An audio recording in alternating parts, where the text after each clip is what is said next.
ዛሬ እግዚአብሔር ወዳዘጋጀልህ ስፍራ፣ እግዚአብሔር ወዳዘጋጀልህ ቦታ እንድትገባ ይፈልጋል። ስፍራን እንድትቀይር እግዚአብሔር ይፈልጋል። ስለዚህ አሁን ያለህበት ስፍራ እግዚአብሔር እንድትቀይር ስለሚፈልግ እነዚህን 3 ወሳኝ ነገሮች ማድረግ አለብህ።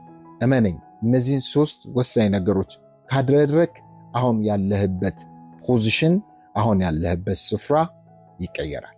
ብዙ ጊዜ ስለ ስፍራ ያለን አስተሳሰብ የተሳሳተ ነው። ዛሬ አንድ ነገር ልንገርህ። በሆነ ስፍራ ረጅም ጊዜ ወይም ደግሞ ረጅም ዓመት በፈጀ ቁጥር በዛ ስፍራ ላይ ያለ አስተሳሰብ ሕይወትን ሊገዛ ይችላል። ለዛ ነው ብዙ ጊዜ ሰዎች ሲሉ እንሰማለን፣ ዛሬ እኮ እዚህ ስፍራ መሆን የለብኝም፣ ዛሬ እኮ እኔ እዚህ መገኘት የለብኝም የሚሉ። ለምን?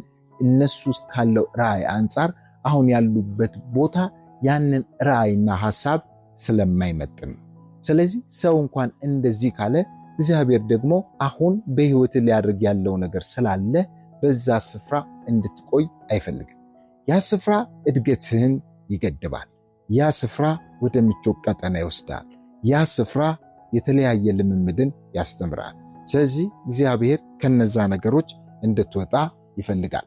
መጽሐፍ ቅዱሳችን በዘዳግም መጽሐፍ ምዕራፍ 1 ቁጥር 6 እንደዚህ ይላል፣ አምላካችን እግዚአብሔር በኮሬብ እንዲህ ብሎ ተናገረን፣ በዚህ ተራራ የተቀመጣችሁበት በቃ።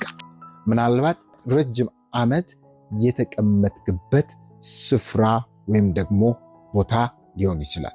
እድገት የሌለው ቦታ፣ እግዚአብሔር ካለህና ካሰበልህ ነገር አንጻር ምንም አይነት ፕሮግረስ የማታይበት ቦታ። ያ ብቻ አይደለም፣ የተለያዩ ክፉ ልምምዶች የምትለማመድበት ቦታ፣ ክፉ አስተሳሰቦችን የምትይዝበት ቦታ፣ ክርስቶስን ወደ መምሰል የሚያሳድግህ ቦታና ስፍራ እግዚአብሔር ዛሬ በቃ ይላል። ለምን? እነዚህን ልምምዶች ትተን ወደ እግዚአብሔር ወዳሰበልን ነገር እግዚአብሔር እንድንገባ ስለሚፈልግ ነው። ስለዚህ ምን እያልኳችሁ ነው? ዛሬ ልንተዋቸው የሚገባ ልምምዶች፣ እድገታችንን የያዙ ስፍራዎች፣ አስተሳሰቦችና የህይወት አኗኗር ዘዬዎችን ዛሬ እግዚአብሔር በቃ ይላል። እግዚአብሔር ወዳሰበልንና እግዚአብሔር ወዳየልን ትልቅ ሐሳብ፣ ትልቅ ነገር ውስጥ ለመግባት እነዚህን 3 ነገሮች አድርግ። የመጀመሪያው አትፍራ። ደፋሩ። ብዙ ጊዜ ወደ አዲስ ስፍራ ለመሄድ እግዚአብሔር ወዳሰበልን አካባቢ፣ እግዚአብሔር ወዳዘጋጀልን ነገር ውስጥ ለመግባት እንፈራለን። ሰው ከኖረበት ቀዬ ወጥቶ ወደ አዲስ ስፍራ እንኳን ለሥራ ሲሄድ እጅግ ይፈራል። ኢንቫይሮመንቱ አዲስ ነው፣ ሰው አዲስ ነው። ስለዚህ ሰው ምን ይላል? ይፈራል።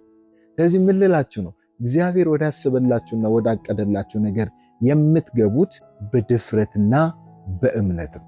ለዛ ነው እስራኤላውያን ወደ ተስፋይቱ ምድር እንዳይገቡ ያደረጋቸው አንዱና ትልቁ ነገር አለማመን ነው፣ ፍርሃት ነው። ስለዚህ እግዚአብሔር ወዳዘጋጀልህ ስፍራ እስከነ ፍርሃት መግባት ፈጽሞ አትችልም። ሁለተኛው ደግሞ ፕሪፔር ማድረግ ነው፣ መዘጋጀት ነው። በስነ ልቦና ተዘጋጅ፣ በአስተሳሰብ ተዘጋጅ። የተለያዩ ቻሌንጆች፣ መከራዎችና ፈተናዎች ሊኖሩ ይችላሉ። እስራኤላውያን ወደ ተስፋይቱ ምድር የገቡት ዝም ብለው ምንም እንደው አልጋ ባልጋ ሆኖ አይደለም። ኔፍሊሞች ነበሩ፣ ጂያንቶች ነበሩ። ነገር ግን ካሌብና ኢያሱ ያላቸው አስተሳሰብ እግዚአብሔር እነዚህን እንደ እንጀራ አንበጣነን አላሉም፣ በእነሱ ፊት ትናንሽ ነን አላሉም፣ ግን እንደ እንጀራ አሳልፎ ይሰጠናል ብለው አመኑ። ስለዚህ ራሳችንን በስነ ልቦና ልባችንን ማዘጋጀት መቻል አለብን።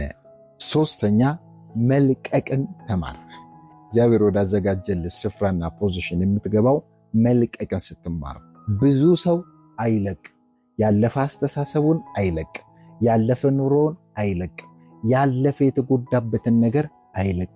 እስከነቂሙ እግዚአብሔር ወዳዘጋጀልህ ስፍራ መግባት ይፈልጋል። እስከነ ፍርሃቱ እግዚአብሔር ወዳዘጋጀልህ ስፍራ መግባት ይፈልጋል። እስከነ አስተሳሰቡ፣ ያ የወደቀ የተበላሸ አስተሳሰቡን ይዞ የእግዚአብሔርን ነገር መስራት ይፈልጋል። ለዛ ነው አዲሱ የወይን ጠጅ ባሮጌ አቁማዳ ምን አይልም አይቀመጥም። ለምን? አሮጌው አቁማዳ ምን ይላል? ይፈነዳል። ስለዚህ እግዚአብሔር በሕይወት ባሰበልህ ሐሳብ ልክ ለመመላለስ ባሮጌ አቁማዳ፣ ባሮጌ አስተሳሰብ፣ ባሮጌ አካሄድ ወደዚያ ነገር ፈጽሞ ልትደርስ አችልም። ስለዚህ ዛሬ ልቀቅ። በቃ መለቀቅ ያለበት አስተሳሰብ መለቀቅ አለበት። መለቀቅ ያለበት ሰው መለቀቅ አለበት። አንዳንዱ እስቲክ አድርጓል። ወደዛ ስፍራ እንዳይሄድ የሚያደርገው ነገር ከሮንግ ሰዎች ጋር ህይወቱ ተጣቋል። ህይወቱ ተሳፍቷል። እምቢ ማለት አልቻለም። መለያየት አልቻለም። ምን ልላችሁ ነው? መለየት ካለብህ ጓደኛ ተለይ፣ ለቀቀው፣ በቃ ለቀቀው። እና እነዚህ 3 ወሳኝ ነገሮች ካደረግን እነግራችኋለሁ እግዚአብሔር ወዳዘጋጀልን ስፍራና ፖዚሽን እንገባለን። ለማንኛውም ወዳችኋለሁ። በዚህ ከተጠቀማችሁ ይህንን ቻናል ሰብስክራይብ ማድረግ አይረሳ። ለሌላው እንዲደርስ ደግሞ ላይክ እና ሼር አድርጎ ወዳችኋለሁ።